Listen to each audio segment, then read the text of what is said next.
السلام علیکم ورحمۃ اللہ وبرکاتہ۔ نحمدہ ونصلی علی رسولہ الکریم، اما بعد۔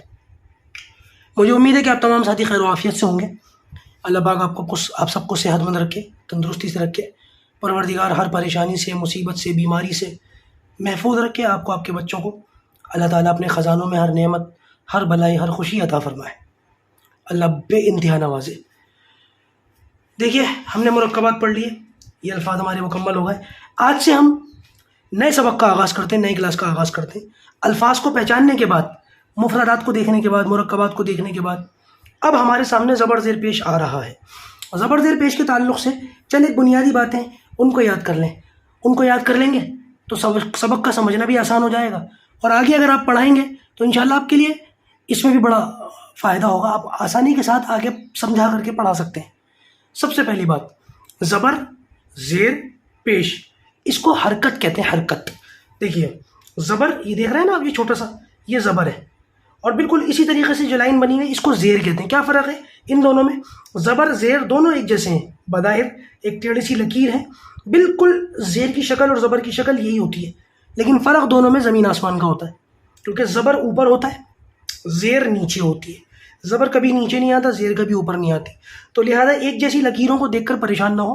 یہ لکیر اوپر نظر آئے کسی بھی لفظ کے تو آپ اس کو زبر تصور کریں، اور جب یہ کسی بھی لفظ کے نیچے نظر آئے تو اس کو آپ زیر تصور کریں، ٹھیک ہے نا؟ دونوں کی آواز بھی الگ ہے، بھی بتاتا ہوں تھوڑی دیر میں۔ پھر آتا ہے پیش، زبر زیر پیش۔ زبر یہ ایک حرکت ہے، زیر یہ ایک حرکت ہے، اور پیش یہ ایک حرکت ہے۔ حرکت یہ سنگولر ہے، اور حرکات یہ پلورل ہے، ٹھیک ہے؟ تو زبر زیر پیش کو حرکت کہتے ہیں۔ جن الفاظ پر زبر زیر پیش لگایا جاتا ہے ان کو متحرک کہتے ہیں۔ دیکھیں، تجوید کی اصطلاح میں زبر کو فتح بھی کہتے ہیں، زیر کو کسرہ بھی کہتے ہیں، اور پیش کو ضمہ بھی کہتے ہیں، اور جن لفظوں کے اوپر فتح، ضمہ، کسرہ آ جائے ان کو مفتوح، مکسور اور مضموم کہا جاتا ہے۔ فی الحال یہ بہت زیادہ اصطلاحات تگڑی والی ہیں، جو نئے اسٹوڈنٹس ہیں وہ پریشان ہو جائیں گے، لہذا اگر آپ ان اصطلاحات کو فی الحال اوائڈ کرنا چاہیں تو کر لیجیے، کوئی پرواہ نہیں، یہاں ضرورت نہیں ہے، میں آسان بنا کے پڑھانا چاہ رہا ہوں۔ جو لوگ پرانے منجے ہوئے جانتے ہیں، ان اصطلاحات سے واقف ہیں، تو وہ ان کو یاد کر لیں، انشاءاللہ آگے کام آئیں گی، اور جو یاد نہ کرنا چاہیں، ان کو مشکل لگے، اوائڈ کریں، انشاءاللہ آگے آپ کو پھر بتا دیا جائے گا۔ آگے چلیے، زبر زیر پیش ان کو حرکت کہتے ہیں۔ جن الفاظ پر یہ آتے ہیں ان کو متحرک کہتے ہیں۔ اتنا تو یاد کر لیں، کوئی مسئلہ نہیں ہے۔ آگے دیکھیے، زبر زیر پیش کی آواز بالکل بھی لمبی نہیں ہوتی، ان کی آواز شروع ہوتے ہی ختم ہو جاتی ہے۔ زبر کی آواز جو ہے نا، وہ آ کے ساؤنڈ کے ساتھ آتی ہے، آ۔ الف، دیکھیے یہ الف بنا ہوا ہے نا، الف کے اوپر زبر آ گیا تو اس کو پڑھیں گے الف زبر آ، اور آواز کو بالکل نہیں کھینچنا، الف زبر آ ایسے نہیں کرنا، آہستہ پڑھیں گے، الف زبر آ۔ اچھا، میں ایک چیز اور بتا دوں، اصل میں تو یہ حمزہ ہے۔ جو لوگ ہماری عربی کی کلاس لے رہے ہیں، میں نے اس میں بتا دیا تھا، اردو کی کلاس میں بھی بتا دیا تھا کہ حمزہ وہ ہوتا ہے جس کے اوپر زبر زیر پیش یہ جزم آ جائے، جس الف کے اوپر زبر زیر پیش یہ جزم آ جائے وہ کیا بن جاتا ہے؟ وہ حمزہ بن جاتا ہے۔ تو اصولاً تو یہ حمزہ ہے، اس کو ہم حمزہ ہی کہیں گے، حمزہ زبر آ۔ لیکن میری کلاس میں کن ذہن طلبہ بھی ہو سکتے ہیں، بچے بھی ہو سکتے ہیں، نئے طلبہ بھی ہو سکتے ہیں، لہٰذا کہیں ایسا نہ ہو کہ وہ کنفیوز ہو جائے۔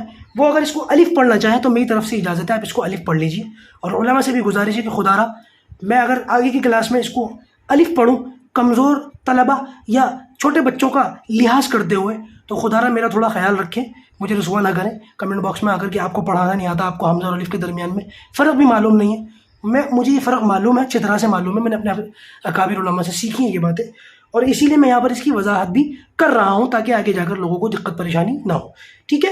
آگے دیکھیے، تو زبر ہمیشہ اوپر ہوتا ہے، اس کی آواز بالکل لمبی نہیں ہوتی، اور اس کی آواز جو ہے وہ آ کی آواز کے ساتھ آتی ہے۔ اب باقاعدہ اس کی ہم مشق کر لیتے ہیں۔ اعوذ باللہ من الشیطان الرجیم، بسم اللہ الرحمن الرحیم۔ حمزہ زبر آ، یا پھر الف زبر آ۔ آگے چلیے، با زبر با، تا زبر تا، ثا زبر ثا، جیم زبر جا، حا زبر حا، خا زبر خا۔ اطمینان سے پڑھنا ہے، تیزی سے نہیں پڑھنا، خا زبر خا، دال زبر دا، ایسے نہیں پڑھنا، اطمینان سے، صحیح طریقے سے۔ اور اطمینان سے پڑھنے کا یہ مطلب بھی نہیں کہ زبر کی آواز کو لمبا کر دیں، آواز لمبی نہیں کرنی، پڑھنا بھی اطمینان سے، دونوں باتوں کا خیال رکھیں۔ خا زبر خا، دال زبر دا، ذال زبر ذا، را زبر را، زا زبر زا، سین زبر سا، شین زبر شا، صاد زبر صا، ضاد زبر ضا، طا زبر طا، ظا زبر ظا، عین زبر ع، غین زبر غا، فا زبر فا، قاف زبر قا، کاف زبر کا، لام زبر لا، میم زبر ما، نون زبر نا، واو زبر وا، ہا زبر ہا، حمزہ زبر آ. دیکھیے حمزہ الف کی آواز ایک ہی ہے کیونکہ یہ دونوں ایک ہی ہیں، میں نے بتا دیا تھا. یا زبر یا، یا زبر یا. ٹھیک ہے، اس کی مشق کریں، جو باتیں اصول کے طور پر پہلے بتائیں ان کو دیکھ لیں.